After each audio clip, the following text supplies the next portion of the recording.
Welcome back to your favorite sports podcast, Clocks on the Stove. We have a special edition podcast today. As Zach brought it up to me, it is I don't know if it's International or National Women's History Month, and International. International Women's History Month, and in order to show our support for that, we were like, let's bring on a stud woman athlete, and we did that here today. Your usual host, myself, Grayson Fisher, with me, my one and only Mr. Blonde hair, blue eyed demon, Zach Watts, and arguably one of the best players at Stetson for all sports, Miss Lauren Hobbs, softball pitcher at Stetson University. Lauren, thank you for joining us today. Thanks for having me. This is awesome. No, yeah, first of all, you're killing it. I believe you're 7-2 right now as a starter. Your team's looking, Unfortunately, I just got my second loss. hey, it happens, man. People Yeah. lose part of sports. But good thing for you is you guys are on a tear right now. You beat Georgia at Georgia, you beat South Carolina at South Carolina. Both wins went to you. Congratulations on that. And if I'm Thank not you. mistaken, I believe your brother told me you were conference athlete of the week last week for softball. Yeah, so they do two athletes, they do pitcher and player.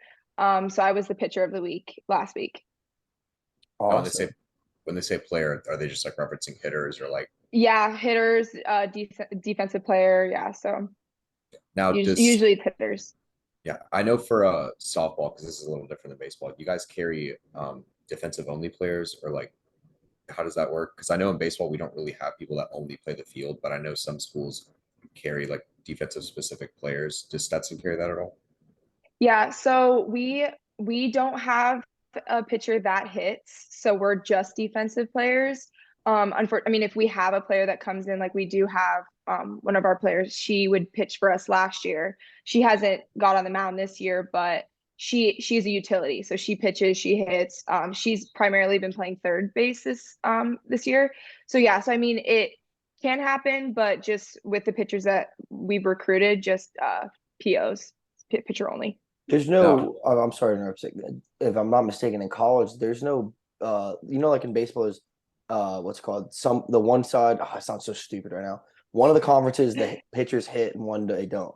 That doesn't happen in Yes, like college the at all, right? national, yeah, no, not. I don't think if I'm correct for college baseball, it's not like that, but in softball, it's not like that at all. You don't have to. You're not required to. There's nothing that says that you can't or can. So it's just kind of depending on the player.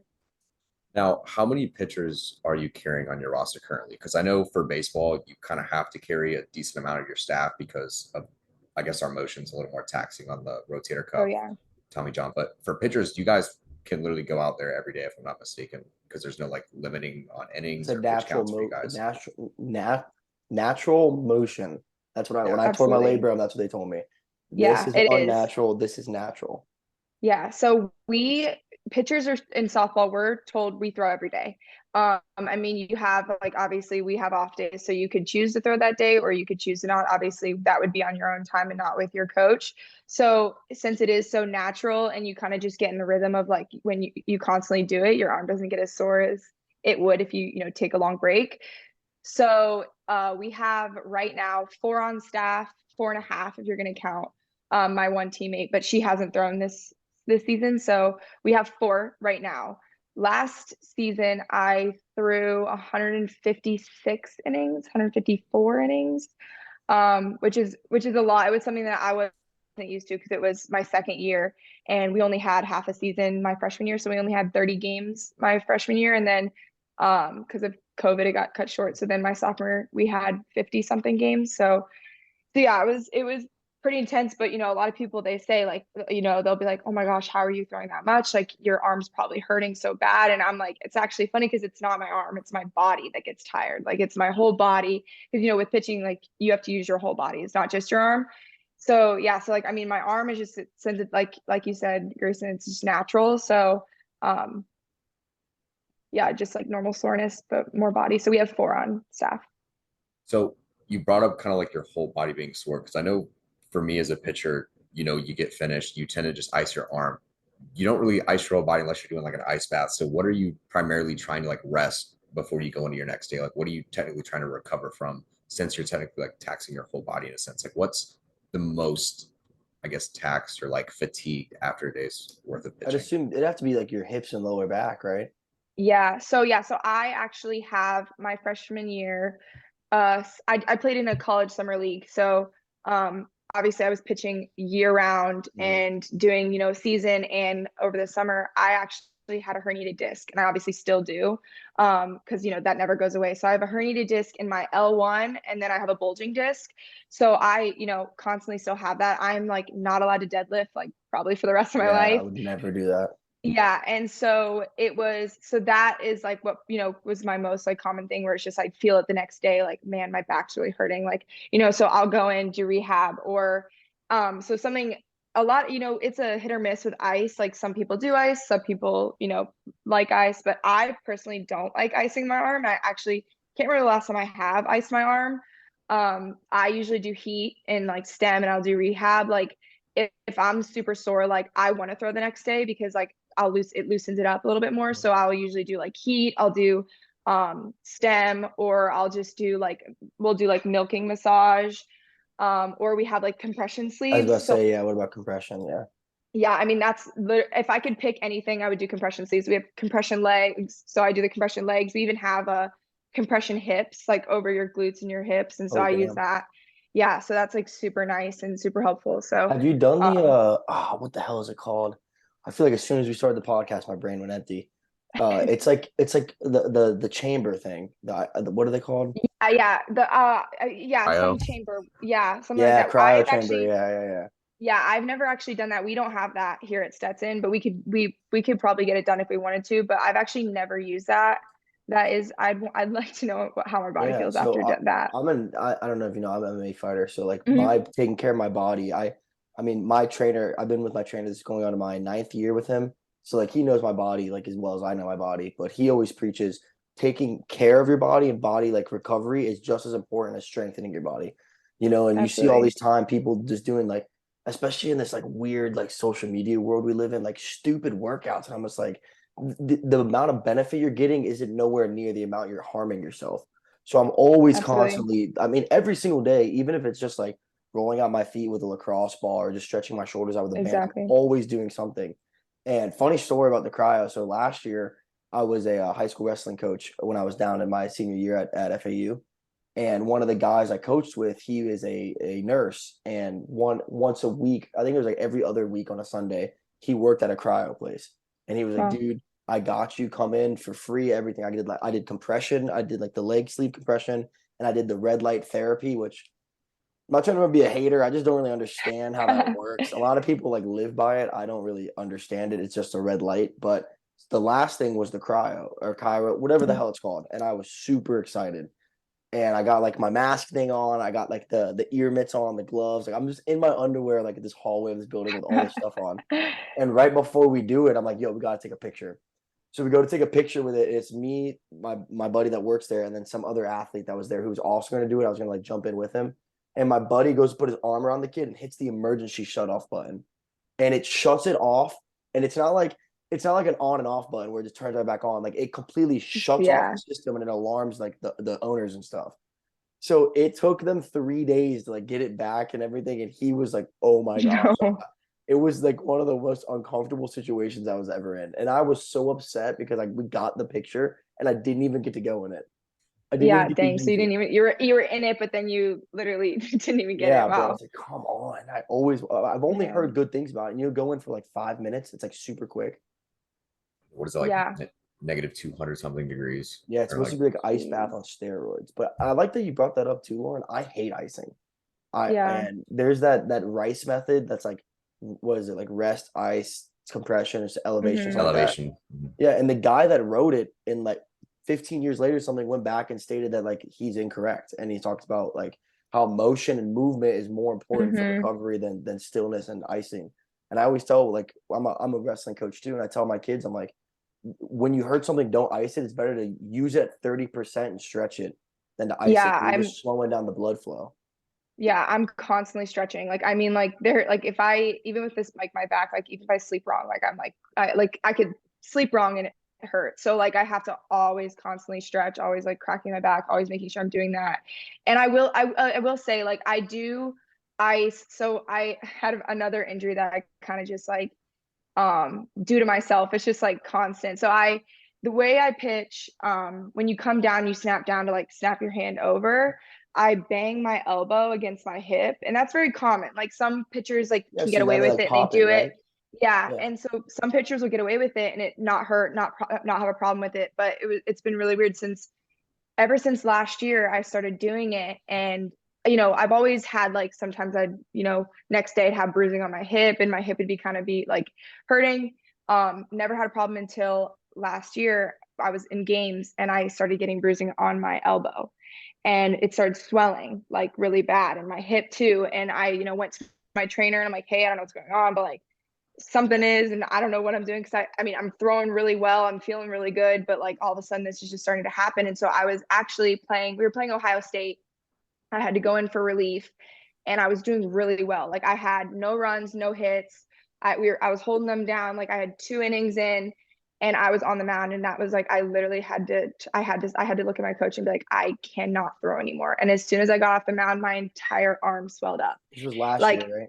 yeah, so like my entire hand, my entire arm, my elbow, it was just like balloon. Like I mean, I heard I was the Michelin Man, I was Popeye, I was, hamburger helper, I was it all. And it was insane. And I do have to constantly now ice that, if it swells up, but I had to start wearing a compression sleeve with a pad. And so yeah, so I had to start doing that. And I do now ice when it comes to that, if it starts swelling or if it's bruising. So like, when I'm in a lot of pain, I will ice. But other than that, I'm like, no ice. Do you think like one of the causes for why it's starting to hurt more now is maybe your, I guess, strength training is kind of increased, not the, well, velocity would be part of it, but I guess I'm Oh, trying to you think of the think because word she's I'd use. throwing harder now, Harder, it's hitting yeah, harder. yeah. I Yeah, I think do. Yeah, I do have to say. So we had a pitching coach come in last year. He's no longer with us, but he came in and he helped me so much with like changed the way I pitched to the point where my back wasn't constantly hurting every day. Like changed my motion, just like little small things. And I also gained speed. So that I think it was just like a combination of all of that. And since I am a left-handed pitcher, my curveball is my best pitch, as in I can just snap over and throw it. And I think just like overusing that, and I mean, I throw that 90% of the time. So when Yeah, I'm constantly you throwing don't my have to give out your curveball, strategies right now. You keep it low key. no, I mean, scouting reports are out. Every team does it, but yeah, so I throw it, a good amount, and so it constantly just over and over and over and over again. So yeah, so it was just a combination of it all. Dude, that hip bone is no joke, by the way. Right here, those little hip bones. I got my junior year of high school. I was wrestling my buddy Jacob Dar. He was a senior, and we were practicing, and I shot a double leg on him, and he brought his hips forward to match me, and he knocked me out with No, his hips. He hit me right jeez, in the head, and I went out. I woke up on his ankle because I knocked out. I no dropped, and way. I woke up on his ankle, and I was like, "Whoa, wait a second!" Like his hip No, literally knocked me out. Those that's messed bones are up. sharp, dude. You feel them right there? It's Yeah. like little knives. Oh yeah. Yeah. It's like, I mean, every pitcher, I mean, if a pitcher were to be like, oh yeah, that happens, like been there, done that. It's just like, it's kind of just one of those things where, you can't do anything about it. So yeah, so I just kind of had to, like, I had to make the decision. It was like whether or not, okay, change my motion or change what I'm doing, stop hitting my hip, or kind of find a way to just deal with it. And Suck it up. so I went to a doctor and the doctor was like, well, it is what it is. It's going to happen. You're not going to like get any more pain or anything as long as you just kind of relieve that pressure. And so that's exactly what we did. We just put a pad on it, relieve the pressure. And so now, like I have to check in with my trainer either every day or after every weekend and just be like, all right, hey, look at my elbow. Does it look okay? Be like, it's a little swollen. Okay, let's do some work on it. so. You brought up a little bit about how like your curveball is probably your best pitch, so you tend to lean on it more. Now in baseball, we tend to avoid off-speed pitches just because of like injuries, and we have to like kind of rely on the fastball. Would you say for you as a softball pitcher, your splits between your off-speed and fastball is more even, or what's kind of like? I obviously don't want to expose some of your scouting Oh no, report. no. So actually, I'm gonna let you in. Changeup is actually my best pitch. Changeup is something that I will throw a lot, and so curveball for softball is actually fast. So a curveball for us is our fastball. So my curveball was like between 60 to 63, 59 to 63. And my changeup's like 50 to And is that 52. because it's a rising ball, not a dropping ball? Yeah, so I don't know fully how it works, but like the way you throw your curveball, I think for baseball, if I'm It's like correct, this, it's right? that way, right? Well, for me, I had the 12-6 traditionally over the top. That was normal. But for see, it's weird for baseball because I threw three ways. I had pitches where I'd come over the top, I'd have my three-quarter arm slot, and I'd throw Yeah. sidearm when I needed to. So like I'd only throw sliders out of like the sidearm three-quarter slot. And then if I wanted to throw my curveball, I had to come over the top because for some Yeah. unknown reason, I just completely sucked when it came to throwing any type of off speed from over the top. I just could not get it down. So I had to like adapt arm angles to pitches rather than Mm, adapting pitches to arm angles, which sucked for smart. me. But yeah, it's just kind of weird because, you know, the whole time I would view softball and go to softball games, I was like, oh, the best pitch has to be the rise ball, just because like I've never seen a rise ball before. And like I could not wrap my mind about seeing a pitch that would start low and end higher than when it started. Like I could not wrap my mind around that. But then I start to see like, oh, pitchers like to rely more on like, because you said your curveball is technically faster. So like, do you Yeah. not throw sliders at all? Like, just So sliders not yeah, really? so sliders aren't really a thing. The what would be similar to a slider would be a drop ball, depending on how you throw it, because there's a couple different ways you could throw a drop ball. There's like you could throw it like a flip over, or you could throw it like a peel drop, so you're peeling it like that.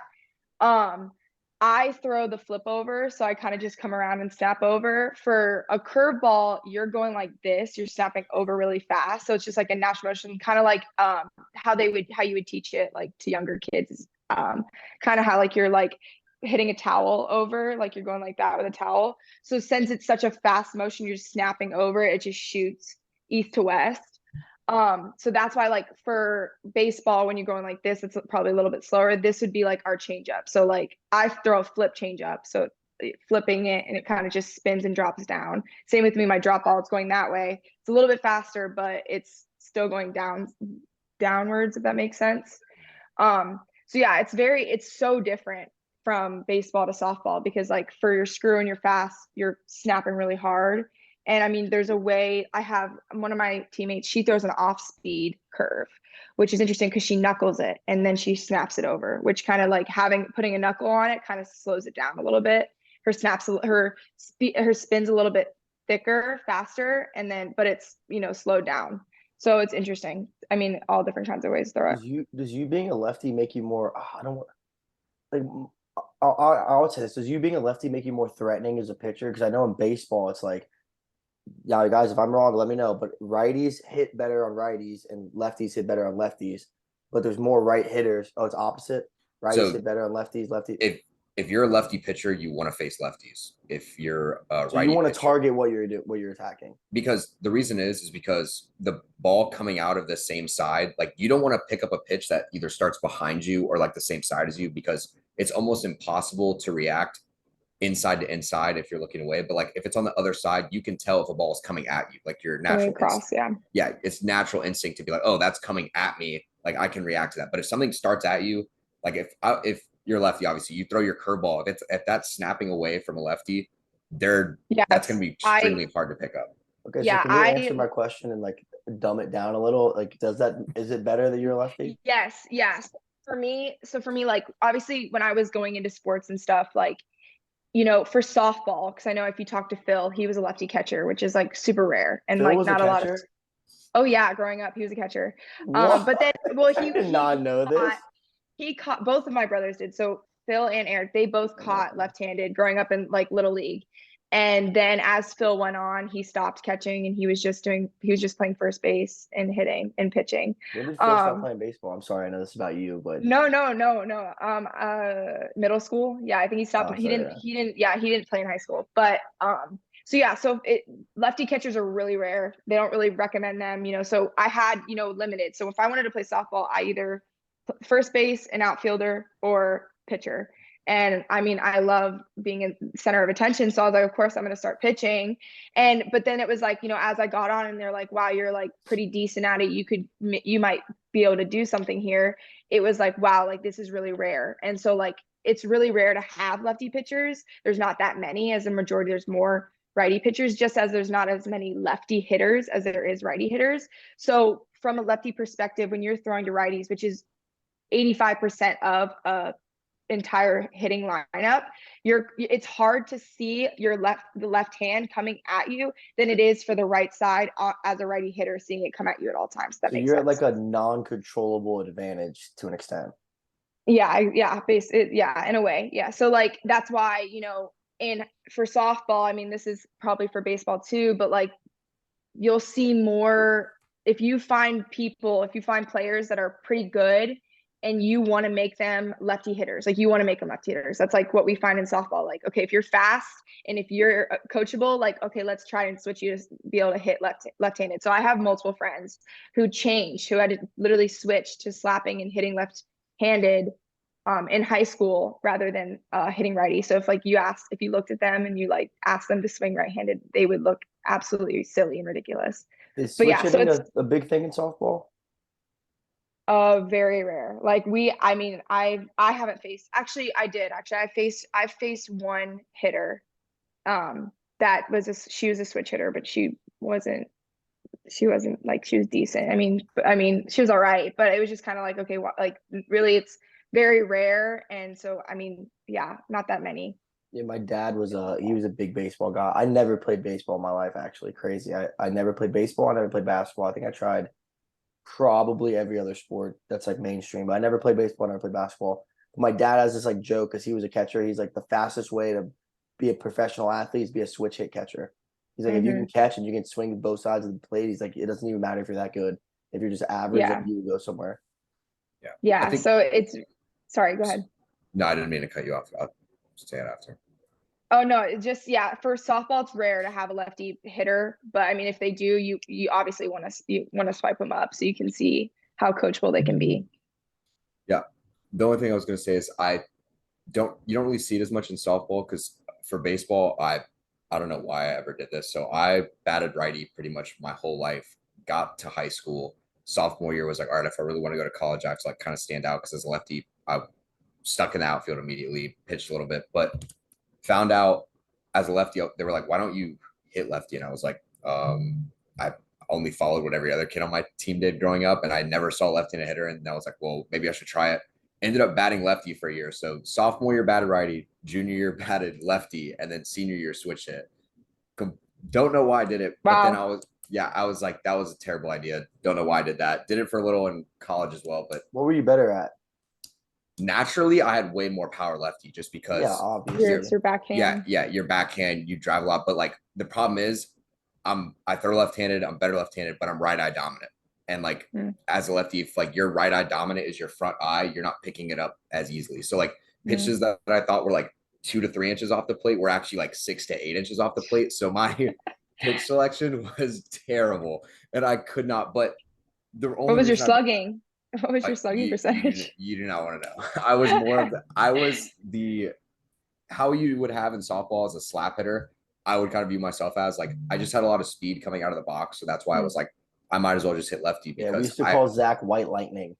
Because I would run like borderline, like 4 flat, sub 4 to first base on the 90-foot base path. And like, that's really good. Like, you could pretty much beat out most of your ground balls because like obviously I weigh like $140 in high school. I'm not going to hit any home runs, especially on our field. And we can get into our field dimensions later that were terrible. But I'll get back to the point why I brought this up. You don't really see switch hitters in softball just because of like most lefties are slap hitters, if I'm not mistaken. You kind of see you would call. So we have a couple of triple threats. So for like we have a lot. Stetson softball, our coaches, we love slappers. We love lefty hitters just because you can get away with a lot of small ball. So we have a bunch of triple threat hitters. So that means they could slap, bunt, and hit. So if you're a lefty and you could power hit, you could power slap, and you can bunt the ball and you can run it out, like you're golden. Like you're gonna get on base. Like so, we have a lot of girls. Like we have a sophomore. She's actually she was hitting 500, but then she I think she's hitting just below 400. And then our other hitter, she's also a triple threat. She's a senior, she's gonna take her 5th year, but she's a senior. I mean, South Carolina, all these teams have put this shift on her because when you're a triple threat, your stoppers, you're either going to hit it in the 5-6 hole, which is between second base and shortstop and third base, or you're just going to poke it down the line. South Carolina played this crazy shift on her. I'm not kidding. They literally put, I mean, if I'm correct, like they put their right fielder in center field. They put their center fielder at shortstop. They put their left fielder in 5-6 hole. I mean, I'm not kidding. It was actually insane, So they and just she beat them out. they ignored the right side of the field basically. Literally nobody was on the right side of the field, and we had two of our two triple threats. They absolutely made them look silly. I mean, just absolutely like did a phenomenal job with beating their shift. And we had one of our girls, she turned on it and took it right side, and the left fielder or the right fielder, she had to run out and dive to stop the ball from getting past her because it was actually insane. So yeah, so like being a triple threat in softball is like you're golden, you'll go somewhere. So that's why it's like if you're fast, they'll switch you to left side immediately. This might sound dumb again, so I'm gonna apologize in advance. But so Zach talking about how he was a lefty that prefers to swing righty, right? That's what you were saying, Zach. Is Yeah, that a common thing? Like, are there people that like the way I look at it is when you do MMA, you do boxing, right? Any striking sport, they tell you to put your power in the back because your punch doesn't come from here; it comes from your hip. It comes from the flick of your hip. So if my power is in my back, I get more torque with my power shot. So you'd rather use your weaker side to touch and your back to hit. But then you get like weird phenomenons, like a fighter named Alex Pereira, where he's a righty, but he fights in a lefty stance. So his power's in the front because he believes his hook is more dangerous than his cross. So he purposely does that. Is that like a thing in baseball too, where like even though they want the power in the back, they just have a more comfortability with opposite, or am I just sounding stupid right now? No, not stupid. That's a good question. Yeah, I'll let Lauren touch on this a little bit, but from my perspective, I tend to think of players like Robinson Cano. You typically see it more with right-handers batting lefty. You don't see it the other way. And I think the main reason is compared to like your hook to cross analogy, if you're stronger hand as a right person, like if you right-handed and you go up there batting as your bottom hand, that's more of your guide hand. So rather than your power hand, you can find more contact easier. It's bottom hand when it's in front, right? Yeah, so your lead hand is closer to the knob. So for me, at least, I always found it easier to have my left hand on the bottom batting righty because I always knew my left hand could guide my barrel like any way I wanted it to. Like I could pull it inside to catch up to inside pitches. I could throw my hands out and trust that I have enough power in my bottom hand to kind of flick it into right field if I needed to. So that's what helped me a lot. Obviously, vice versa. I had a tougher time like making contact since all my power is on the top part of the bat. But I feel like baseball to softball is a little bit different just because like you tend to think of the left and right side of the plate more like stylistically. Like obviously you have your triple threats, you have your slap hitters, and right side I don't know if you technically can't slap hit from the right side. It's just kind of harder because you'd have to like already like move towards first base. You'd be coming across the plate. I've been seeing a lot of issues with people getting called out bunting because like if you miss a step on home plate, out immediately. Like there's no excuse for that. Yeah. So that's also weird. But it's weird because baseball and softball, like from just like a visual standpoint, look so similar, but they so many rules separate. Oh, it's like a different game. yeah. Yeah, it's almost a different game to an extent.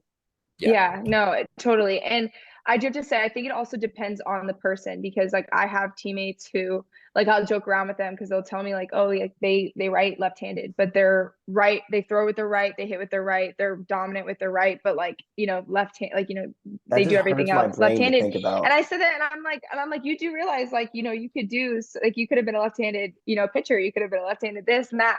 And I always joke with that because I mean, I'm the only left-handed person on my team, like full on like natural lefty, do everything left-handed.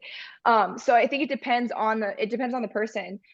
Because like, if you practice over and over and over and over and over and over again, like one way, like you're naturally going to get stronger. You're using that muscle and over again. So like, you're naturally going to be more powerful with whatever you're using. So I think it just depends on the person. I like how you said that, and this can make me sound like a psychopath, but when I was younger, I wanted to learn how to start switch stancing when I fought and wrestled. I was like, I want to be able to, if I'm fighting a guy that's lefty, and match him lefty. I wanted to diversify. And my mom is a special needs teacher. So she teaches high school, but she's really teaching like elementary level education, right? Yeah. So when I was in middle school, I would have my mom bring me home all the homeworks, like the letters and stuff, and I would practice writing with my left hand. Because I was like, if I can just like slowly start getting really good at writing on my left hand, I thought that would translate to everything else. And it didn't translate whatsoever. It was a completely failed experiment. But that was my And mindset, was like, if I can learn how to write left-handed, it should be easy to teach myself how to do everything else. And it didn't work at all. But yeah, I did attempt to try to yeah, learn the totally.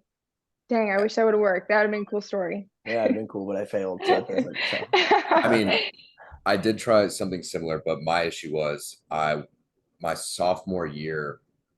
This is actually why I started batting lefty. I hurt my arm pitching. Like I felt a pop Mm, in my elbow, and I was so scared that I tore my UCL, but I didn't want to get it checked out because I knew I'd have to sit out for the rest of the year. Didn't want to do it. So I just rested, didn't play anything, but I was like, I have to play baseball. Like I can't just sit around.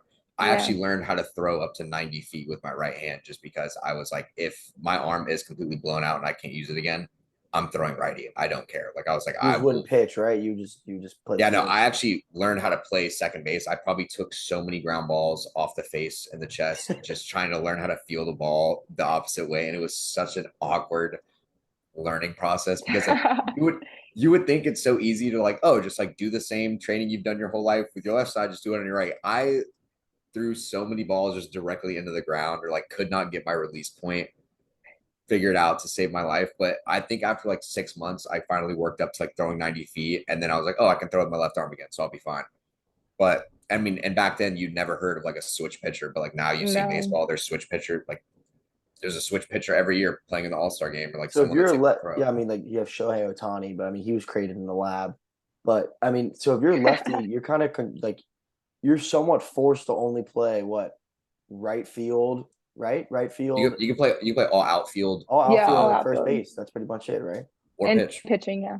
Yep. Damn. That's Because first they like it for first base though, because your gloves on the inside, right? So it's easy to Hmm. get to. Yeah. So for high school, so long story short, growing up like playing travel ball and stuff, when I decided it got to a point where I wanted to play in college. Like that was my goal. Like that was my dream. I wanted to do it. I had to make the decision to go to a coach that was a little bit more competitive. We were playing bigger teams, girls that were actually committed already and stuff like that. Actually getting recruited from college coaches in front of college coaches. I went and I tried out for this coach, and she looked at me and she literally pulled me and my parents aside and she said, "Hey, I want her on my team, but I'm gonna let you know she's not ready yet for pitching. She's not quite there. So she could play first and she could hit for me, and she could practice. And if she wants to stick with pitching, she could set aside and she could do pitching lessons on the side. And then I could maybe reassess after the season. But that's where we are. And so I spent the entire season, and I mean, this was like such a humbling experience I was because about to say you that's got to come be from super humbling. yeah, you come from, you're pitching every game. I pitched 6 games in a day, in a single day. And then I'm coming to this team and like you're playing with girls who are chucking the crap out of the ball at you. And you're like, what the hell is this? So, and I came and I, was not the best. I thought I was terrible. I was like, you know what? I'm not going to, maybe I don't want to do this anymore. And so I had to practice. I had to play first base. I had to hit. Obviously, hitting wasn't the best, but like playing first base was also super different just because I was obviously pitching a lot. But yeah, so like I mean, I learned so much like from playing first base and being there, and it's like it's so much easier. Like my catch, like I had a catcher always tell me it was so much easier for like for she was throwing down to me, like for me to just drop down, drop my glove. Whether like a righty, they had to turn and drop their Mhm. glove or like turn the other way. Um, so yeah, so where was I going with the story? What were we But talking I have a about? really good question. Yeah, You talked sorry. about how no, you're good. You talked about how you had to play like other positions because like you weren't like you went from where you were to being the best to going there and being like another person on the team. So you had to adjust. Did playing other positions help you as a pitcher overall and like help you understand like how everything works more? Oh yeah, completely. Just because like, like I said, like with softball, like small ball is such a big, it's so important. And so like, when if a girl can drop a bunt down and just go down the line, like you have to like as a lefty for me, I have to spin and throw the ball, or I have to like get around it then to throw. Whereas a righty, they just have to pick it up and throw. But for me, I had to learn how to either get to my side to be able to do like a sidearm or get around a throw, or I had to like spin really fast and kind of throw on the run. And so literally practicing at first base like that helped me so much because like I had a problem with always like setting my feet. I would just kind of like not set my feet, start like either fall on the ground or like, you know, the ball would just be flying to the outfield because I just was trying to get the ball to first base as quick as I could.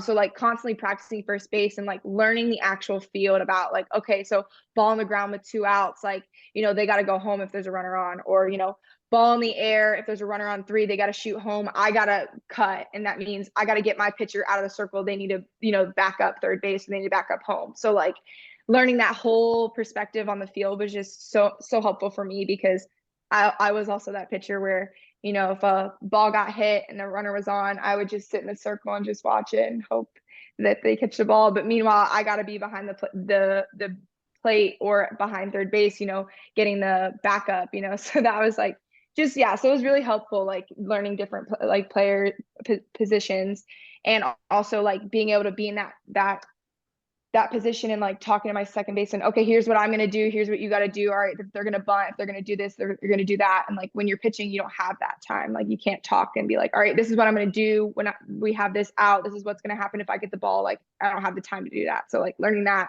from a player's position, it kind of also helped me understand my position players if they were to make an error, you know, like be like, Exactly okay, well, what I was about to say, yeah. I understand what they're going through. I understand what's going on in their head. Like, okay, like I'm gonna give them a break. Like we're all human, you know. So Well, also it shows like different tendencies you do where you did as a pitcher where it actually probably may not have benefited the, you know, your first baseman or your second baseman as well. And then when you get to play that position, you're like, all right, I prefer when the ball's thrown here. I prefer this. I prefer that. And then when you go back to pitch, you're like, all right, now I see why they get mad when I do this, or now I see why they prefer this. You know, it gives you like a perspective change.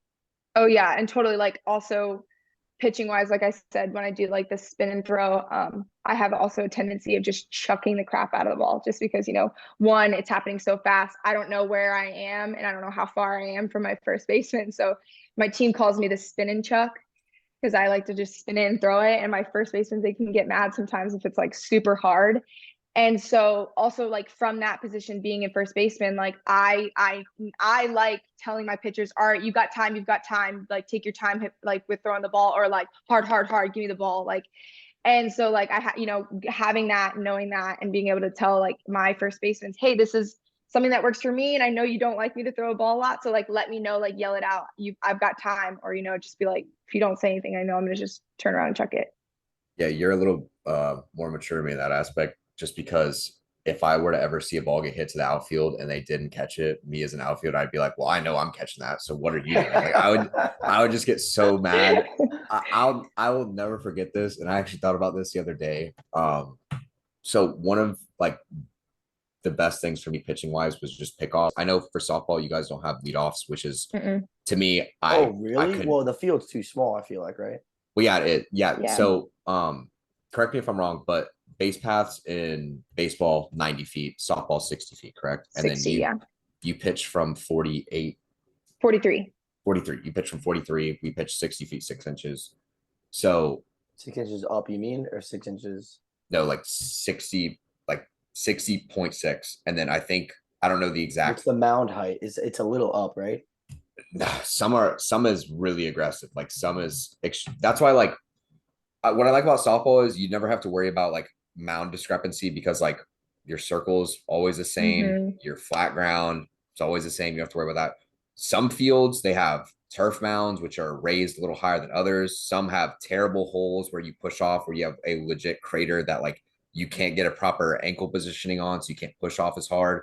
So I've played on some mounds where like it's literally so high that like they're doing it because all the pitchers on their roster pitch from over the top. So So they'll it just purposely drops faster. so it's literally starting up. Like you'll have a 6'6" kid pitching from a straight over the top angle, and it's coming down from like 7'6" into your little strike zone. So you're just like Yeah. and especially I hadn't really thought about this, but for baseball, you know, our whole point is with the pitch coming down, you're trying to create a swing that meets it. It's So that you under create it, right? Yeah. yeah, you're trying to create a backspin to create elevation. Softball, though, you're already having that natural elevation. So I feel like slap hitting especially works beneficial because you're already meeting it Yeah, halfway and it's already you're just yeah. like slapping down on it. hmm I don't I forgot where I was going. Oh yeah, with the whole pickoff. Yeah. I don't know how you guys with PFPs and stuff with the whole like spin and chuck. Like for me, I needed pickoff plays. Like I don't know how that works for y'all. Do you guys still have pickoff plays, but it's more so catered towards your catcher, like trying to catch them off? Because what's the ruling again? Like when are they allowed to technically leave the base for a stolen base? Once it leaves the hand or once it hits the mitt? Wait, I'm Yeah. sorry to interrupt real So quick. You can't lead off in softball, but you can still steal, correct? yeah. So okay. So how it works is like from the beginning. Like okay. So the runner gets on first base. The runner cannot leave the base until I have released the ball. They could steal once I release the ball. So it depends on every single pitcher because everyone's different. Everyone throws different. So your timing has to be great. Like if you leave early, umpire will call it and like you're out. So It's an like you out? have to. It's an out. It's an automatic out. But they have to call it. Like if they have to see it and they have to call it. So it's like you're full on. You're just trusting the umpire that they're going to see it and they're going to call it. So like it all depends. And so like they have to wait till the ball is released.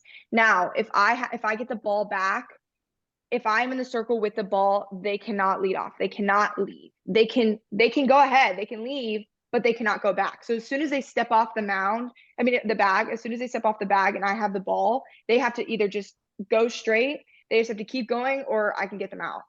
So you have a chance Okay, of you need to like, explain that to me. I'm a little confused. yeah, okay, so let's I'm say I'm let's trying say so hard, guys. I promise. I okay. really am. I was kind of no that's it was kind of confusing. So okay, so let's say I pitch the ball, there's a runner on the base. So they lead off as in like they took a couple steps after I released the ball. They're still off the bag because the catcher's got the ball. They're still off the bag. Catcher throws the ball back to me in the circle. The runner has to go back to the bag. If they do not go back to the bag, if I go here and Oh, if I do not attempt to throw the ball, they have to just go. They have to keep going. so So but they and if have they to don't, get back to the base before you have the ball in your hand. well, no, they could stop. Like they can like say I have the ball and I look at them and they have to attempt to go back to the bag. Say I have the ball and they stay put and they don't move, they have to go. They can't go back because they've already made the attempt to stop and they Okay, can't I'm go. I'm Like, you I'm get what I'm I'm saying? understanding now. So your lead off is like the second the ball leaves your fingers, Pitch, I don't have to go, but I can like take a couple steps and then go back. Yeah, you I take call was your some thinking, secondary steps. lead. yeah, so Yeah, I was take thinking it was like you had to go to the base. You couldn't do like a little step. no, you could take a couple steps and as in like the ball's not in the circle. So like you could be out there, you can mess with them, you could play with them as much as you want. But as soon as the ball gets back to the circle, you have to attempt to go back. You You have have to to go back. commit. Yeah, you have to either commit going back, you have to commit to going. You can't stay there. Exactly. Yes. And then but say hypothetically speaking, say I if I attempt to like, oh, I'm gonna throw it at you, they are allowed to go back.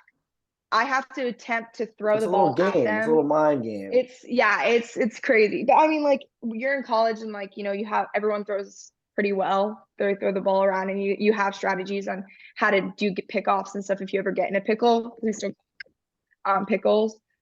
So like you don't really run into that too much other than like if there's teams that are just really good with trying to get in your head. So Yeah. One of the things I guess I was going to ask is you kind of have that discrepancy where like you can take your secondary lead and like stall or like you can come to a stop position.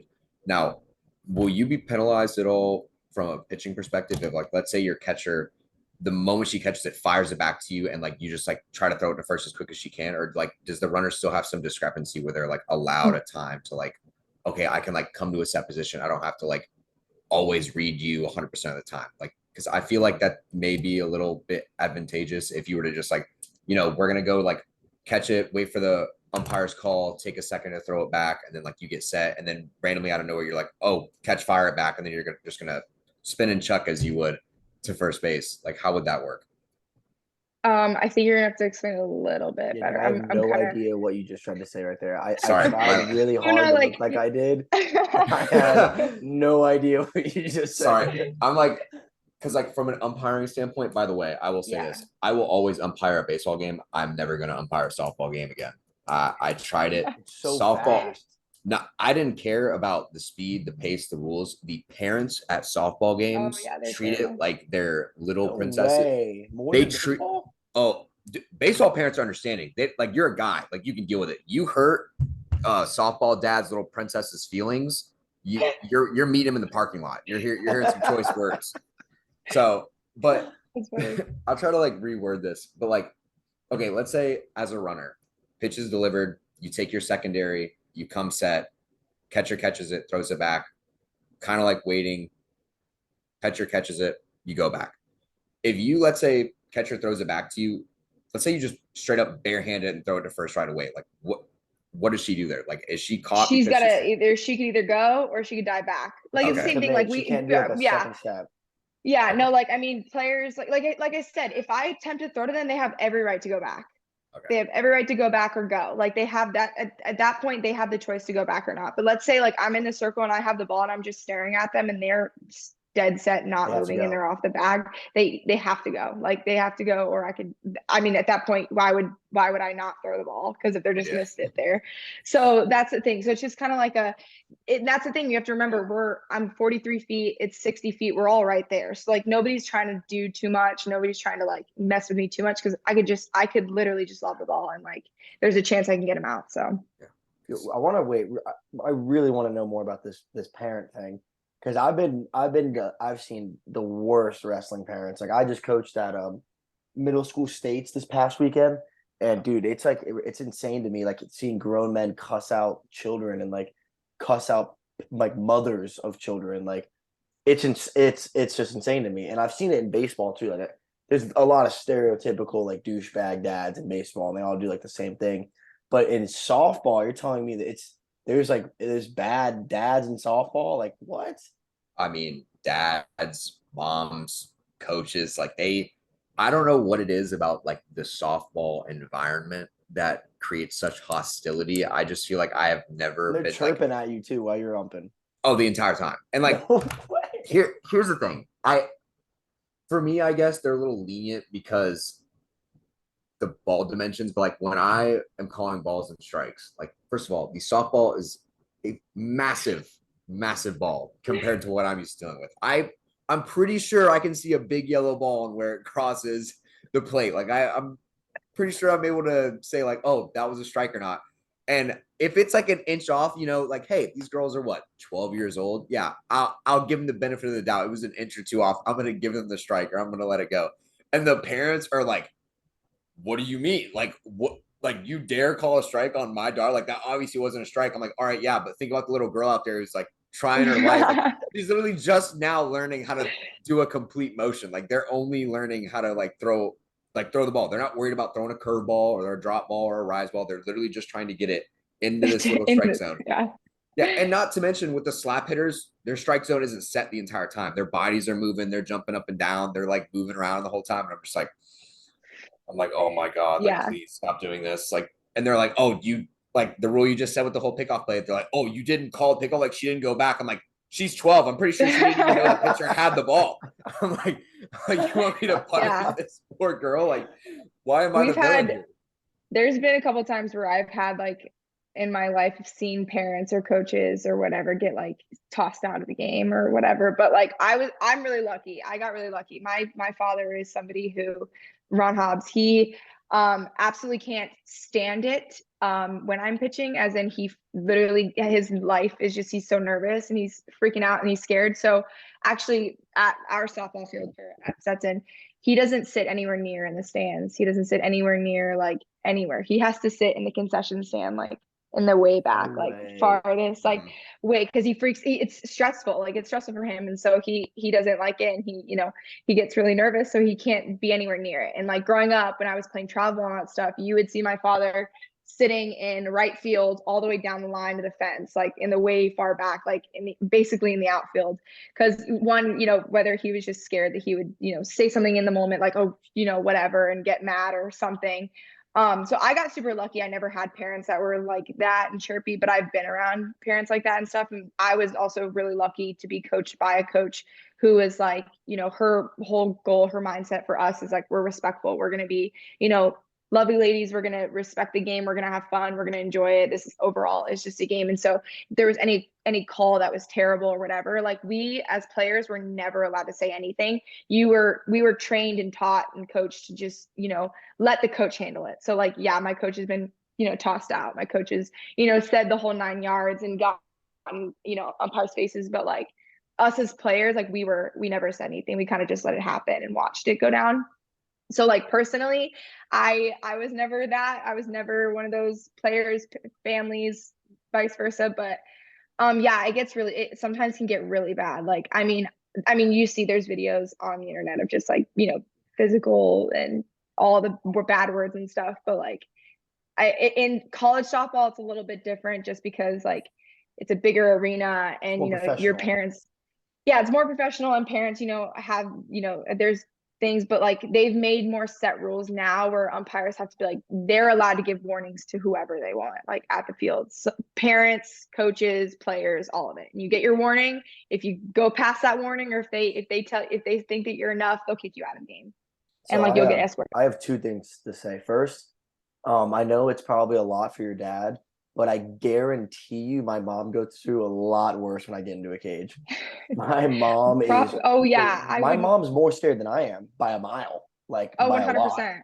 And Yeah. she's like, my mom has to get hammered at my fights, and she's just a mess. Until the fight is over and my hand is raised, my mom is a mess. And Yeah. she doesn't Yeah. even want to be there.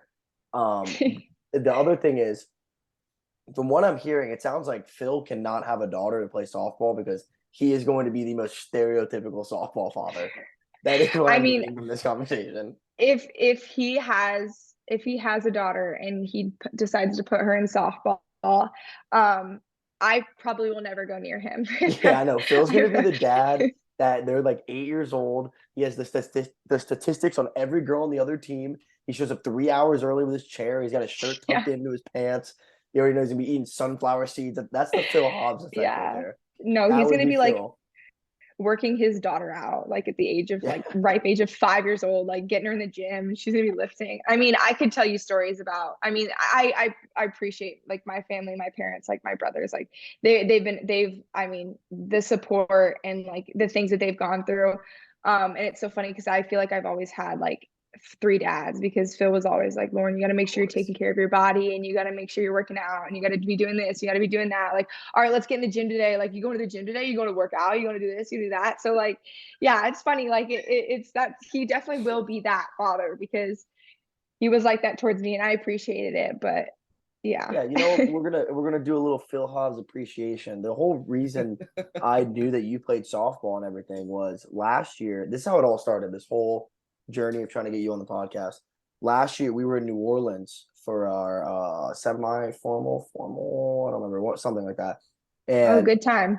Good I time, right? I roomed with Phil, and then we got breakfast the next morning, and everyone's like starting to get hammered. Like it was just like 3 days drink from the second you wake up, go to bed, and Phil's not. And I'm like, yo, what's good, man? What are you doing? And he's watching your conference championship on his phone at the bar. Stop. And I was like, what are you watching? He's like, oh, my Aw. sister's pitching right now. And I was like, you didn't tell me you had like a D1 sister. I was like, let me get her on the podcast. And he's like, yeah, okay. And then that's how it all started, because I Wow. remember seeing Phil at the bar just in his phone, not partying. And I was like, what is he doing? And I walked over to him, and he was watching your game. And that's how it, like, all the whole story of everything Wow. started. Yeah. Now I have a Wow. bunch of bad Phil stories too, but we'll keep the good Oh ones. yeah. I mean, I We'll could keep the good probably ones for beat right you on now. that. I could probably beat you on that. Wow. I mean, I do have to say, me and Phil, we've had hard times, but hearing that makes me question, maybe I need to treat him a little bit better. No, Be Phil, nicer to Phil, him. Phil needs a good kick in the butt every now and then. But yeah, Yeah. Wow, that's really nice. That's really sweet to hear, because I know they're very supportive and stuff, but like, and they always text in the group chat and check up on me and everything. But wow, that's really sweet. That makes me feel loved. Wow. I'm glad. Thanks for Now, sharing that. That yeah, was of nice. course, of course. But I mean, I don't want Phil to see this and then start like being all like, yeah, but get a little bit of love, Phil. Okay, get a little bit of love. But completely off topic conversation. We're gonna go back to something we've kind of started doing with the pod. What would you rate your top 5 berries from 1 to 5 if you had to pick? Berries. I'm gonna pull up a list though. I want to Yeah, make sure there let's go are see. 5 berries because we might have to do 3.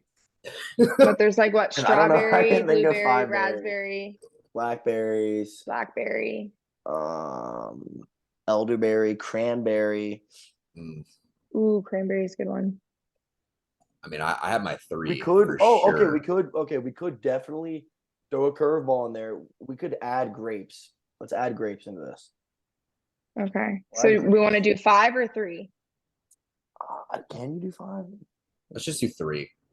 Let's It's do like 4. Let's do 4 because so there's your like Mount there's like Rushmore. We have our yeah, Mount Mount Rushmore Rushmore because there's like berries. 7 of them that you could like mess around with. So let's do 4. Okay. All right, fair. Warren starts off. Oh, I'll All start. right. You want wait? Who you want Yeah, me go to ahead. start No, off? you start off. You All start right. off. Top 4 berries in order from 1 to 4. I'm gonna get a lot of hate, but I'm gonna go blueberry with number 1. I'm gonna go Careful. strawberry with number 2, raspberry with number 3, and then I'm gonna have to go cranberry with my number 4. I think cranberry might be the versatility wise. I don't prefer the cranberry as the berry. I prefer it more as the juice, usually with Juice, an yeah. alcoholic beverage. But if Mhm. I had to go on straight just berry, I think blueberries is up there. I know strawberries are good. My issue is they're a little too big to be that enjoyable, like throw them in your mouth. But I'm gonna go Mm. blueberry 1, strawberry 2, raspberry 3, cranberry 4. So, you know, I'm gonna start us off. Number 1, obviously for me, is strawberry. I think one of my Yeah. favorite things for Valentine's Day is I make chocolate covered strawberries. For myself, obviously, because we're going 24 Valentine's years. Day. Yeah, 24 years strong. Never having a Valentine. We're gonna keep that going. But that's like my go-to. Number 2, this has nothing to do with the berry itself, just because of the name it brings. Huckleberries. I tend to think of Huckleberry and Finn. Huckleberry Finn, Mm. Yeah, there we go. So strong number 2. Number 3, I'm gonna have to throw in the raspberry just because it's super sweet. That I'll go for actual taste. That's solid. And then number 4, not I think just because its name has been misinterpreted. You tend to think of acai bowls, but they're actually like Yeah. is it called acai berries? Acai berries. Yeah, I Yeah. think so. Mhm. Yeah, so very under the radar, so No think blueberry. No yeah. blueberry. I gotta admit, not a big blueberry guy. Not yeah. I don't Yeah, know I'm what not it a- is. Number 1 isn't even in your top 4. That's just what you said to me. I must be a crip when it comes to berries because there's just no blue around me in terms of that. Well, you'd be a blood. Or no, blood. But Sorry, yeah. yeah, blood. Yeah, and weird how blueberry and blood. So I'd have to call it what? Are they even allowed to say? No, blueberries can say B. Okay, you're throwing me off. Okay, Bloods well, can say B's and Crips can say C's. Bloods can't say C's, Crips can't say B's. but Crips are blue, so they'd have to call them clueberries. Yeah, but you're a You- blood, so you can say blueberry. But they wouldn't eat blueberries. We're in a weird hole here. It's hurting Yeah. my brain. Let Lauren go. Yeah. All right. Well, Zach, I'm gonna steal your acai because I'm gonna stick. Yeah, so I'll do number 1 strawberry, number 2 raspberry. I love raspberries. And then 3, I'm gonna do acai berry. I love acai bowls. And then 4 is gonna be cranberry. Don't have it much, but I would if I like ever got them. Yeah, and I I drink cranberry juice a lot when I'm in fight camp because it's such a good antioxidant for your liver. So it's like really healthy for you. I'm gonna throw a curveball in here. Okay. Favorite type of jam? If you're making some toast, what just one, what are you putting on there? Because I'm not gonna put grape jelly. I'm a huge strawberry guy when it comes to that. Mm-hmm. Huge strawberry guy. I'm sorry. But you don't even have that. That's not even your top berry. Strawberry is my number 2. Your 2? Okay. Yeah, I'm saying grape. Grape goes on my PB and J's. I'm not putting no strawberry jelly in my PB and J's, and certainly if I'm putting it in my PB and J, it's already on bread. So if I'm toasting it, it's still gonna stay. So, Dude, you can have a peanut butter and strawberry. I've done that multiple Yeah, times. the Uncrustables. Those are the best. Yeah, They're the let 'em best know, Lauren. ones. Let them know. Yeah. okay. I don't know. Sorry. Peanut butter and Nutella might be a little bit better, but that's not a berry. Okay. Yeah. Yeah, I was gonna say we already did our top 5 nuts, and Yeah, hazelnut. the nut- Hazelnut didn't crack. Yeah, we're not breaking down on the hazelnut train anymore. By the way, hazelnut doesn't even count as a real nut. I'm just taking my stand. People only know people only know it from Nutella. If Nutella never existed, who would eat hazelnuts? Realistically, just saying. Anyway, Good point. There's definitely like a Yeah, village out there that like survives off of hazelnuts, and you just tried their shit. I mean, hey, come and get me. I guess they probably have peanut allergies. I'll just throw peanuts at them. That's funny. One of the things. Let Lauren do her favorite jam. Oh no, Oh, I'm jam. going with strawberry. Yeah, because I'm a uncrustable peanut butter and strawberry jelly. See, I like this is my stand. Quick rant on grapes. I like grapes themselves. I love eating grapes. I like grapes. I think they're okay. I don't love eating grapes. They're good. They're grapes. You know, if someone's like, "Yo, here's a bag of grapes. I'm gonna eat the grapes." I hate grape flavoring. I hate like any grape juice. I hate any grape like I Really? hate anything that's like artificially grape. I don't know what it is. It's got to be like something bad had to happen to me when I was a kid drinking grape juice, and I think I like subconsciously associated with that. But I can't stand grape flavoring. I hate it's like my least favorite. Like grape Fanta, get it away from me. I'll throw up. Like I'll literally get sick if you bring that near me. I I think I'm that way with cherries, but I think it's only because I've only ever had like cherry flavored medicine, and that shit does not taste Yeah. like That's a cherries. Yeah. good I don't subconscious like memory. maraschino cherries. I can't do maraschino cherries. But like grenadine and like Shirley Temples, like that. I love those, but just like I can't no. I agree with you. Mm-mm. Yeah, yeah, not too big on the cherry. I think now one thing about Maybe I had grapes, grape medicine as a kid.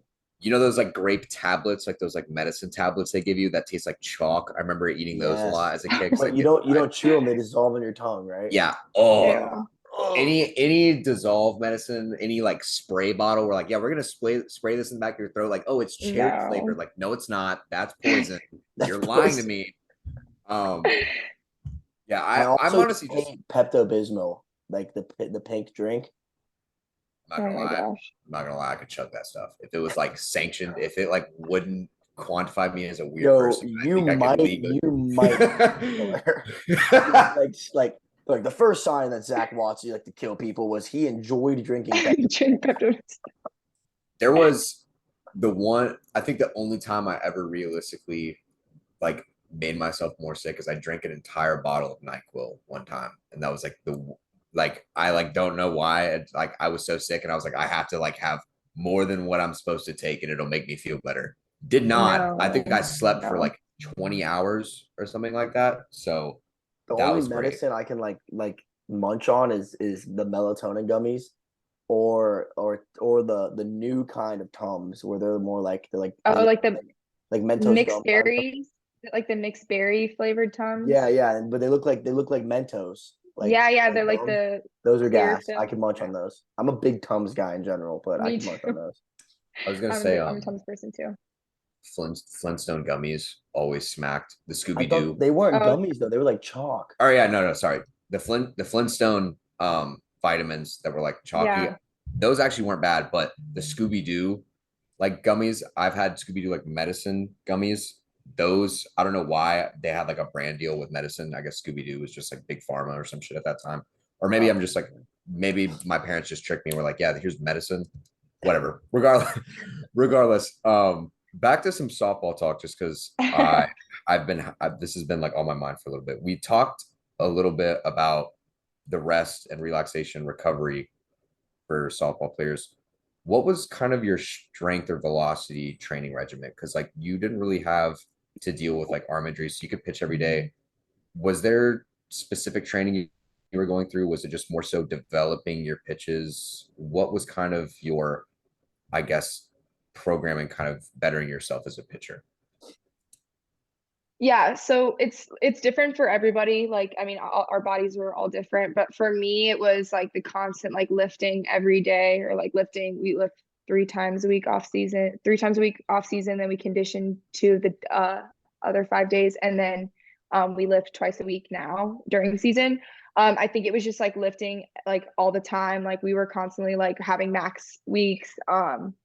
So that was really helpful, but just like pitching in general, like itself for me was like little tune-ups. Like obviously when you come to college, like they're not trying to change you too much. They're not trying to do too much because obviously like what you have is what worked and why you're here. I mean, there's some schools that do it, but like here at Stetson, like they don't like to change too much. For me, it was just like little nooks and crannies I just needed to fix. Like even just making the slightest minor change in like my like the way I took my arm around like that speed. literally just like snapping off different, a little bit harder, or kind of using more of my legs, or just like making sure I'm clearing my body and getting my hips through and like my shoulders to its side so I can get my arm through. Like that was specifically like boom, like speed, increased, or, pitch was moving a lot more. So for me, it was just like, working on making sure like everything feels smooth. We're working through everything feels clean. Um, we watched a lot of film. Like we would watch a lot of film, making sure like for me, like also like my drag foot, like even the way that you drag, that can help you with elevation of speed. So just making sure my drag looks good. I'm using my legs, like I'm getting my hip through, like I said, like my spin, my different like wrist flick and stuff like that. So watching a lot of film, doing a lot of drills, like whether it was, we would, one drill, like one bullpen that I really like doing is like throwing 10 pitches of one pitch and then go and do 3 laps and then going back and then doing 10 of a different pitch and then doing 3 laps again. That was just like helping with endurance, but also just like, building my legs to really work, and like when they're tired, like keep them working. So yeah, so it depends for different people, but for me specifically, like that's what helped me the most was just like even also throwing every day, like that helped with like increase of like, my consistency for each pitch and my speed. So Yeah.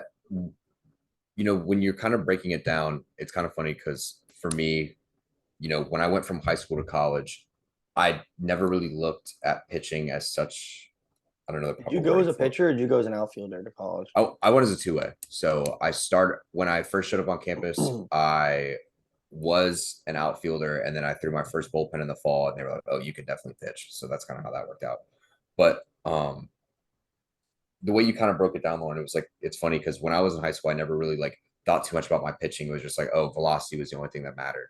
But like you kind of noticed that like jump. Now I don't know if this was the same for you, but for me, that jump from high school to college, you really started to break down like, oh, are you actually like fully using your hips and your motion? Like, are you delaying your arm drag? I actually just got a photo or a Snapchat memory because when I went to Driveline, or a version of it back, we had to like break down each muscle was like had its own individual job. We had to make sure each thing had yeah, like its cool. own thing that we had to like go through and stuff like that. So what I kind of want to ask is like, when was it for you that you had to like start looking at pitching, not totally different, but actually like start viewing it from a more like mechanical approach, or actually start focusing from a more mental aspect? Because I know, you go from like, oh, when in youth program, it's all about just learning how to actually do the motion and just throwing strikes. And then probably around, I'd say like middle or high school, you start to develop a pitch repertoire. Like you actually have sequence of pitches and how you want to do it. And then by the time you get to college, it's completely changed. So how was that kind of process for you, and what did that look like?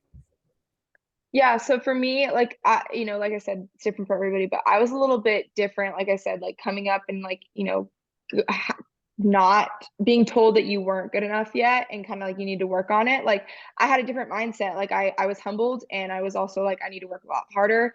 I'm also, growing up, I wasn't a pitcher that could just fly it by you. Like I was a contact pitcher. Like I'm gonna get my team ground balls. Like I'm gonna hit them to where my players are.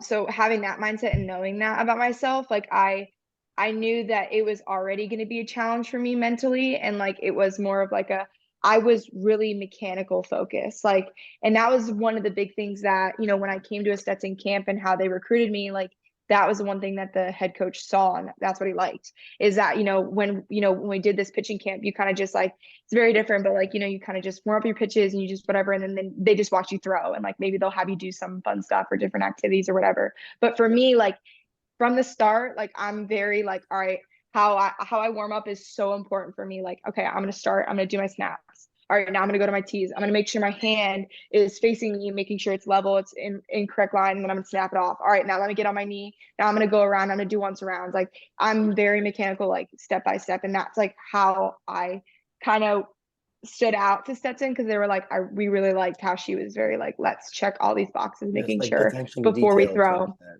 Right. Yeah, exactly. So that was like kind of for me, like coming in, I was already like that.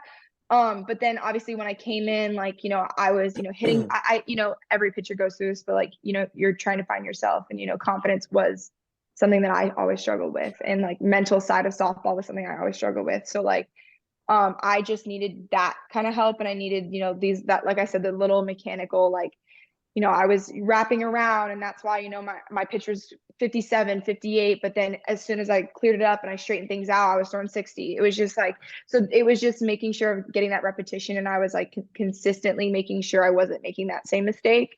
So that was like the hardest thing for me coming into college. Like, for instance, like with my back hurting, like it was because I was like, how I start my wind up, I was like turning and I was going back like this. But what I was happening was I was going around and wrapping, and it was just so much unnecessary movement. And then as soon as they're like, all right, let's work on this, now I go back straight and I go up. And that is just such a difference. And one, it fixed my back, and two, it, less movement, the faster I can get through. So that was something I always had to work with, was just like, okay, now I'm like, I'm hearing all these things from pitching coaches that I had in the past. And it's like, oh, well, I'm coming here. It's like, wow, like this, if only I would have known this like earlier, like, oh, wow, like this is so cool. This works for me. So yeah, so for me, it was a little bit different. Like I needed a little bit more help with confidence and kind of finding myself on the mound and just like little nitpicking, like little tricks. So You talk about the psychological aspect of baseball. It's crazy. It's like one of the most underappreciated things in all sports, but pitching in particular is unreal. It's unreal. Like it's the individual aspect of the team sport, and how you can pitch 100 pitches and you can quite literally lose a game from one pitch. You can pitch the greatest game of your life and then lose on one pitch. We relate this. I mean, we've had on Jack Anderson. He was a starter for Florida State, and now he plays in the Detroit Tigers organization. I don't know if he's double A, triple A. I don't know what he is at the moment, but he's extremely talented at baseball. And we also had on a lot of punters and kickers on our show too. And it's like, wow. It's kind of the same mental aspect in a way, where it's like margin of error is so small, but keeping your cool is so important. What was something that you started to notice you do very well that helps keep your calm and keep your cool when it comes to those like high stress or freak out, or maybe you start the game off with a home run first pitch and you're like, well, I have to still play the rest of the game, like what's something you do there to help your mental, or something that you realize you needed to start doing better? Yeah, so something I do really well with, and I will, if there's anything I'll give myself, it's that is short memory. Like I just will forget about. I mean, that's the one thing like consistently that's been happening to me. Like all the big teams we played, like UCF, South Carolina, Georgia, all those runs that were scored were home runs. They were the long ball. And so it was like, and they were all within the first to second to third inning. It was all in the first 3 innings. Then after that, I had to like shut it down. I'm like, all right, let's focus. Like I got to pick it up. Like that was the same. So UCF, I had a 2-run home run, and it was a long ball. And I think it was an error, but it was only 1 run. But yeah, so it was long ball, home run. Okay. South Carolina, 2-run home run again. I walked the batter, and then it was the same thing. And this was all in the matter of like the first and second inning. And so this is something I'm actually still trying to work on and still trying to get past that. Like, okay, how, because obviously we just had a whole weekend of playing, and it's just like, okay, so how am I I need to be better within the first 2 innings. I need to be better because I've consistently been giving up this long ball. So I've been kind of, going in my head, how am I going to go about that? If it's one pitch and I know I'm just taking off on just one pitch, I'm nitpicking, and I'm like, okay, I like my mindset right now has just been like I just need to strike. I need to strike. But like that shouldn't be my mindset. So that's something that I have been really good at, was just like, okay, short memory, it happened. All right, let's move on. These next innings, I gotta be better. I gotta be better for my team. I gotta be better because I know I'm better. I know I can stay focused the whole game. So yeah, so that's what I've been really good with, is just like making sure, okay, if I took off one pitch, all right, now I need to stay on it. So that's something I'm working on right now, but I'm also pretty good at, but like I need to work on, like, I shouldn't let off that one pitch. But yeah, so that, and just mentally, like now I'm better. I could say I'm confident that I'm a lot better of like holding my emotions. Like I'm not gonna lie, when we played that weekend of, South Carolina and Georgia and Samford and all them, like I was going through a pretty tough time, like outside of softball. And and none of my teammates knew, but like I had to obviously let my coaches know mentally, like, hey, I'm not fully there because I'm, struggling with something, but I'm going to be here for the team. Like I'm, still okay. Like, softball's actually been helping me. And they said, like, all my teammates are like, we had no idea, Lauren, like you held your ground. Like you kept your cool. Your face was straight the entire time. I like to smile on the mound. I like to, like, no matter what, if I, give up a home run, or if I, walk somebody, if I struck somebody out, like I'm gonna show off a smile, because like that kind of helps me also stay within myself. Like, okay, I'm having fun. Like overall, this game is just like, I get to do this. Like I get to come out here and I get to play softball. Like not a lot of people get to say that. Like I've made it. Like I made it this far, so why not enjoy it when I'm out here?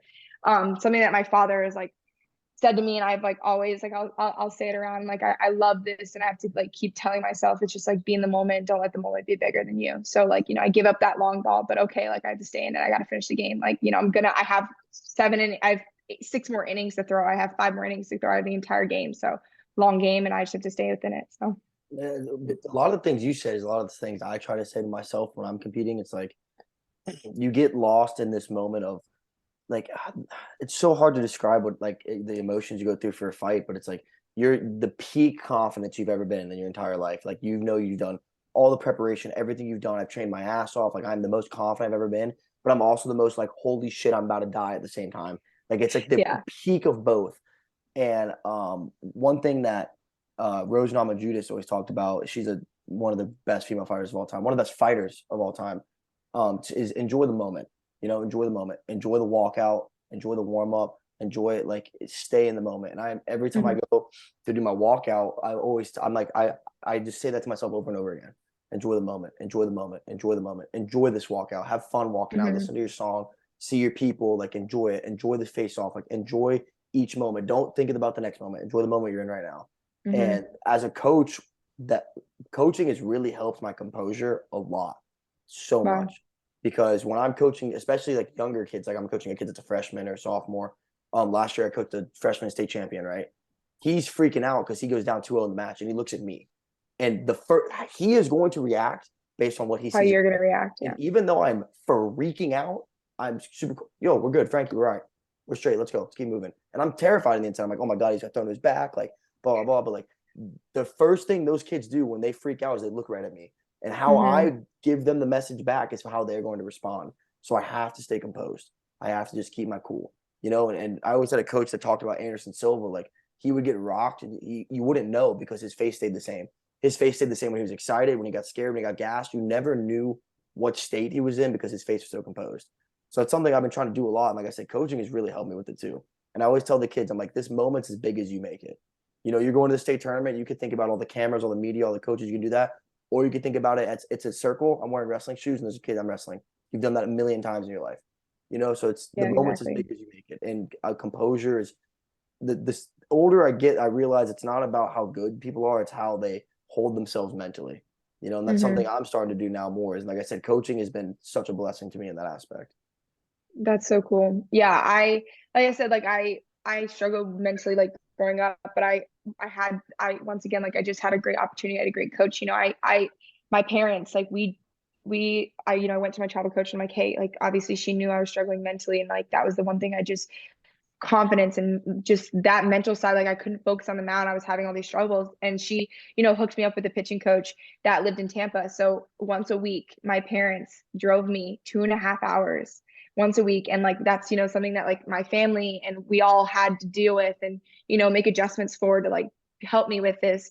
And so I drove 2.5 hours every week to go, and I saw her 30 minutes to an hour, and she would just help me, like whether if it was like, okay, like let's focus here. Like it was just like, it was so funny because there would be sometimes we wouldn't even throw, and it was just like, okay, let's get on the mound. Like, what do you want to focus on? Like, what do you want to look at? Like what's something that'll help you just like kind of stay focused? And whether it was just like, I'm just going to stare at the plate and that's what I'm going to look at the entire time, or whether it's going to be at my catcher's knee. All right, because that's where I want to throw the ball. Like whether it's like okay, let's look at their glove. Like that helps me look at their glove, like stay focused, like whatever it was. And like, okay, even talking about like being comfortable with being like, don't be afraid to tell people what you need, like on the mound, like your catchers, like, hey, I need you to talk to me. Hey, I need you to be like, come on, like, let's go. Like, I need you to be hyped for me. I need you to, stay composed. I need you this and that. And so that was just such a cool experience that I'm so blessed that I was able to have, like, to be able to, experience a coach like that and to have that, because that helped me obviously to this day. I'm not afraid to tell them like, this is what I need in order to stay cool and stay calm. And, yeah, so it's pretty mental wise, softball is insane. But yeah, my biggest confidence issue growing up was if somebody told me the kid was better than me, he was better than me. Like it was done. I lost the match before I even wrestled it. I lost the fight before I even competed. Like if this kid had beating this kid who beat me, or this guy's dad posts about him all the time, or like if the kid in like hypothetical was better than me, I lost. I gave up. And then honestly, one of the things that's helped me the most with it has been this podcast.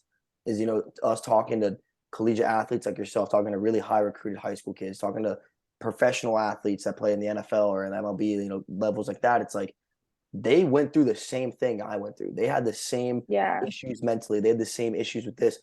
Everyone's the same. Everyone is scared when it comes to game time. Everyone's freaking out. They can say what they want in front of cameras. They can act how they want.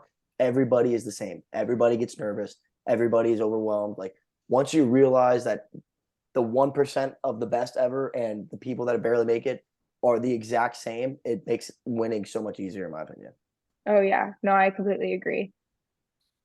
Lauren, so we started off talking a bit about your personal growth, about how like you were able to develop like the short-term mindset or just be able to appreciate yourself in the moment. And then you started to go towards some of the coaches that have helped you develop not only as like a player, but a person. I kind of wanted to touch on some of the other people, whether it be teammates, family, or even other coaches throughout your career that have kind of helped develop you into the player you are today. Do you have anyone that comes to mind, or maybe even the team you're on right now that's kind of helped you take that next step as a softball player? Yeah, I mean, I've honestly I've had it all. Like I've had such incredible coaches and I can't, specifically say one, but I could name all of them. Like my coaches that I have this year, like I appreciate we have a really young coaching staff. Like my coaches, they're all in their 20s. And I played with two of them. Like they were grad seniors when I was a freshman. And I think that's helped so much, like, in a different way than other coaches have, just because like they truly understand what I'm going through. They've been there, they've done it. So like seeing, having them coach, like, where they've been in this position, like I trust them and I see them more than I would somebody, who was, and not saying that this was bad or not, but just saying like a little bit different than having like an older man coach, who's never played college softball, like, which they even have helped me and influenced me in so many ways and everything like that. So yeah, so I mean, my coaches now, like, just mentally, like, they're helping me so much because I could go and sit in there and I could talk about absolutely anything. Like I'm telling you, whether it's I'm having trouble in school, whether I'm having trouble with a relationship, whether I'm having trouble, like with my family, whatever it is, like they will just sit down and talk to me, and that obviously helps because like they see us so much more as a person than just like a player, an athlete. And obviously, because like whatever you're going through, whatever you're thinking, whatever's in your mind, it's going to translate into whatever you're doing, like absolutely anything in life. And so like when I step on the field, like it's gonna, no matter what, like I just have to own it, and I have to be aware of it, but then also sometimes like let it go and just not let it affect you. So my coaches now, like, they're so incredible about that. I my first ever pitching coach, she was incredible. She was amazing. She helped me in so many ways. I mean, Phil would come and catch me at these, these things, like it to a point where, I hit him, and everybody in my family, everyone came and caught me. And, to the point where it got where I was just, as years went on, I kind of got a little bit better and a little bit faster. And then it got to a point where I'd start hitting them and they were like, okay, I'm out, I'm done. Like that kind of thing. Like, so yeah, so I mean, my family, I had my first pitching coach. I mean, she helped me so much and she always believed in me. And that was somebody who never truly gave up on me. So she was amazing. And then I had a travel coach who, like I said, she taught me like to be a person overall, like, be respectful, you're going to be coachable, you're going to do this, you're going to do that. So like, and just taught me the game, and not just as a player, but as like a person. When you walk off, when you're in the dugout, like you need to hold your cool, you need to do this, you do that. So like she helped me so much. And then I also had, it's actually funny. So as I was growing up and doing little league and all that stuff, just trying to be a pitcher, I had uh, a coach that was one of my friend's moms. She also always believed in me. She had one of a college Division I pitcher come out. She played at FGCU. She came out to one of our practices. I was so excited. I could not believe I was meeting Division I softball player at this time. Obviously, I didn't think I was ever going to want to do that. I mean, I fell in love with her. She was my idol. She was my role model. I was like, wow, this girl's amazing. Her name's Amanda Josie. And I'll never forget, we then, a couple weeks later, maybe it might've been months, I don't even remember, we went to go watch her play, like watch the team play. And after the game, you were able to go on the field and they were able to sign whatever you had and all that stuff. And I'll never forget this moment. I was I was so young. I was so incredibly young. We still have a picture, but she, as I went up to her and I had her like comes like sign my ball and my paper, and she goes, Lauren, right? She remembered my name. And it was the most incredible moment for me because I was just like, oh my gosh, like I couldn't believe it. And she honestly like that made me like, I'm like, I want to be her, I want to do her. And actually, long story short, she actually became my pitching coach growing up. And I got to an older age, and she graduated from college. She started her life, and she stayed in Estero, Menina Springs. She actually coached me in high school. And then she became like my older sister. Like, she was, somebody who I could go to about anything, outside, growing, being a girl, you run into everything. And I could just talk to her. And so having her as like, my role model, and then her being my coach, and, having her now as like one of my best friends that I could go to and talk to her about anything, like she was incredible for me. And so like, if I ever had a problem, I could text her and be like, hey, listen, I'm struggling with pitching. Like, can you help me or whatever? Like she would be like 100%. Yeah, so I've had incredible people in my life, and she was my role model, and it was actually full circle because she spoke at my signing day. She spoke for me and for us, and so it was just cool. She shared that story about when she first saw me at the softball field and stuff. So yeah, and then my family, my brothers, they've caught so many of my and yeah, just a lot of people. I could go on. I like that aspect. You talk about how you have a different relationship with the younger coaches and stuff, because that's something that I know I keep talking about me as a coach, but it's something we take a lot of pride in because our head coach is, Coach Joyce. He's 65 years old. He's been coaching for 50 years. He's had hundreds of state champs, national champs, guys that wrestle professionally. Like, he knows it all. And then there's me and my buddy Daner, who's 23 and 24. So our relationship with the kids works so well because he has infinite knowledge on the sport, and he's more like a father figure, where me and Daner are more like older brothers to the kids. And we understand how nervous they are before a match because Coach Joyce hasn't wrestled since 1980, 1970. I still compete, so I can relate to them with certain things that Coach Joyce can't relate to them to, but he knows more about certain moves and stuff than I probably ever will, so I think that's a very important aspect to success with coaches is having that like mother and then having that like big sister. Like you still Yeah. respect them, like they still respect me and this everything, but I'm not. They don't look at me as in like a boss telling them to do it. They look at me more as like me encouraging them to do it. If that Yeah. makes And sense. not only that, yeah, of course. And not only that, but like, I mean, I know I'm speaking for you, but this is just kind of from my experience, like also having coaches who are super young and stuff, like it's nice because you're also bringing new knowledge, and you're bringing new knowledge to, the 65-year-old coach that you have, who, yes, he's been doing it for so long, but sports are evolving as we go on in our Every years. day. Like they're changing so much. And so it's so cool to have a younger player who, is in it, who was just in it with the new technology, with, the new evolution. But then you also have somebody who has been in it for so many years. So yeah, like it's incredible. I think that's so awesome that, you have an older coach and a younger coach, and you guys just like, make the perfect match.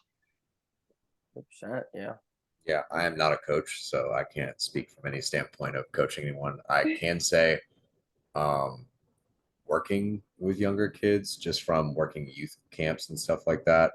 Um, One of the things I definitely took away from the first time I did it was you go out there and you think like, oh, you're just gonna have to deal with a bunch of little brats that aren't really gonna respect you and like they don't look at you for anything. But it was weird because the first time I stepped down there, they like looked at me as if I was like a Hall of Fame player. If like I had like been through the ringer, and it was like such a weird experience because like everything you say and do is a reflection on them. So like it kind of like changed the mindset of how I have to carry myself, not only as like a player, but as a person. Because like they always tell you going up through high school sports, they're like, oh, like what you do now, the next generation is gonna see that and they're gonna like imitate their game from yours. And I never believed that. I was just kind of like, yeah, whatever. Like you're just trying to get me to like be more respectful and stuff like that, which I understand. Like it's good to teach those morals.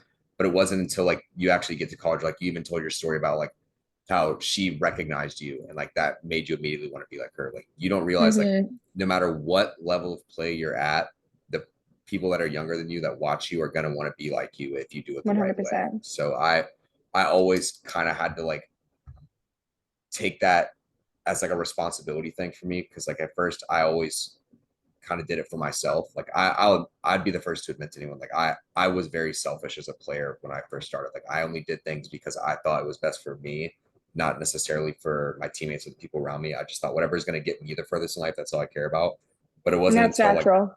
yeah, but it wasn't until like I had my first like youth camp, or it wasn't until I was put in a role where you actually have to like teach what you've learned to someone else, that it's like, all right, it's not about you anymore. Like you actually have to help someone else and like teach them to be better. Like you trying to be better for yourself is going to, at the end of the day, help someone be a better version for them. So like I always thought that was a unique perspective to kind of take on it. I'm glad you brought that up, because Another it big kind Yeah. thing of for reminded me me. was, I don't know if you guys ever seen it or heard the saying. It's like a boss tells you what to do, a leader shows you what to do. And Mm-hmm. as a kid, for me, that was the biggest thing for me in the world. Like the coaches I still have a bond with today, and the coaches that I looked up to, and the coaches that I even like would listen to, weren't the fat guys that have been around the sport forever that yelled at you and stuff. They were the coaches that when they made us do sprints, they sprinted with us. When they made us Mm-hmm. do a hard practice, they practiced with us. You know, because it gave me that sense of he's never gonna make me do something he wouldn't do. You know, and then that's a culture in all sports, not even wrestling, where you have these old effers that are like, oh well, yeah, and they just yell at kids and stuff, and you're like, the reason they're not succeeding and they don't have a relationship with you is because you're being a boss, you're not being a leader. You know, and even today now as a coach, if I make a kid do sprints or I make them do a hard practice, I do it with them. You know, so then you get that relationship. I will never make you do something I will not do. And like I said, the coaches that I'm still closest to today, and the coaches I have now as my coaches as a fighter, they do everything with us. They practice with us. They spar with us. They do live goes with us. They go and lift with us. My strength and conditioning coach, Shane and Nick, they do my workouts with me. Like everything is them showing me, Cool. not them telling me. And I think that's why I have such a great relationship with them. And even coaches I haven't seen since I was 10 years old, like Coach Santos, the guy that introduced me to wrestling when I was 8. To this day, if I saw him, I still have so much more respect for him than some Oh, other guys that 100%. tried to coach me, because he did everything with me, you know? Yeah. It just, yeah, that remind like it just, I think about it, like my coaches, like they'll catch our bullpens. Like it's so funny. They'll literally get in full on gear and catch our bullpens. And we even like, even our coaches, like they weren't pitchers in high school, they weren't pitchers in college. And yet, like I remember, like, you know, my one coach, who just, you know, this is her second year, the one that just graduated and became our coach. She never really knew how to do front toss or like circles, like throwing to our batters. And I remember one day last year, like leaving practice like super late. I'm always like one of the last people to leave.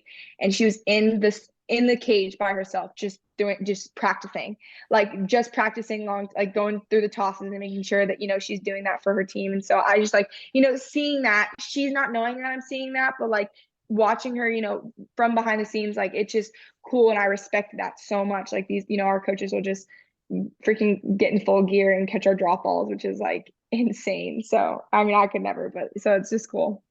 Yeah, I Yeah, agree. it's funny to hear that, because I feel like it's the opposite for baseball coaches, because every coach I've had is on like their fourth knee replacement, or like their arms blown out. Like they can't, like high school and college coaches are the epitome of like, you know, back in my day, if like I was good, if I didn't blow my knee out, and I'm like, oh, Yeah. all right, man. But Yeah, but you see kind what of, those college coaches do, what's smart is then they hire younger assistants. You know, they have Yeah. somebody there that can like relate or do something. see, Yeah. but I wish that was the case. But like every assistant I've ever had is a kid that just graduated, and anytime we went to him for help, he's like, "Yeah, man, I would just get like blacked out of practice. I got to be there." Like they would, Baseball is different, man. Baseball yeah. is so crazy different. Like all of our assistants, I swear, were there to just like shit on us, and the only way we wanted to get better was just to avoid getting shit on. So we would just like Yeah. play above their expectation, be like, yeah, now you can't shit on me anymore, like you can't talk trash. But like I feel like for baseball, we kind of like built that environment where like we know the sport is built on failure, so like we just kind of like use our failures to motivate us. Like Totally. we're not so stricken on like, oh, like you have to obtain these certain things. It's just like, hey, success is just not failing, if that makes sense. Like it's just like, don't Yeah, strive so totally. hard. Yeah, don't strive so hard for obtaining a certain goal. Just set a goal and don't fail it. Like whether you exceed it, blow it out of the water, whatever you do, just don't fail what you set your mind to. And we've kind of always pushed ourselves in that regard. I don't know if you have any interest in coaching in the future. I know you're still in the peak of your playing career, so obviously you have future goals as a player. But I definitely think for you, your mindset from what we've heard at least. You could definitely teach us to play some men's beer league softball. Yeah. We should probably start our own. I don't men's know. softball league. I might get too pissed and competitive for that. Maybe you coach Phil up a little, tell him not to Yeah. be so much of a dumbass. Man, Yeah. that's I'd But like hey, to I actually have to get going to my practice. So is there any last words or anything you want to say, Lauren? Any shout outs or anything at all? No, I just want to thank you guys. Like, this is awesome. I think you guys are pretty good at what you do, and I appreciate you guys inviting me on here, and it was a lot of fun. Yeah. Well, awesome. Thanks so much. yeah, we think you're pretty good at what you do. So, we only have Thanks. we only have champions on this podcast. Yeah, if you sucked, you wouldn't have been on here. So Yeah. That's why I'm on it this year, right? Yeah, way to Last give year. you a year. Way to give you a year. Yeah. Totally understandable. Well, No, I thank you think we guys so actually much. I think we talked about it at graduation, right? That was when Yeah, we we first- did. Yeah. So it was after our season. So Well, that's awesome. if you want to make your way back on this podcast, make sure to keep doing what you're doing. So yeah, I'll make sure I keep winning, keep the mindset right. Yeah, it'd be really cool. I mean, if you all make playoffs, we can do a quick pre-playoff or post-playoff run, anything. That'd be love to get you back on. We're trying to get as many female athletes as possible. It's just a lot of female athletes don't like coming and talking about sports. It's weird. Well, I mean, I've got 2 brothers, so I'm not afraid. Yeah. Yeah, thank you so much. And Yeah. we will keep in touch with everything. Yeah. Thanks, guys.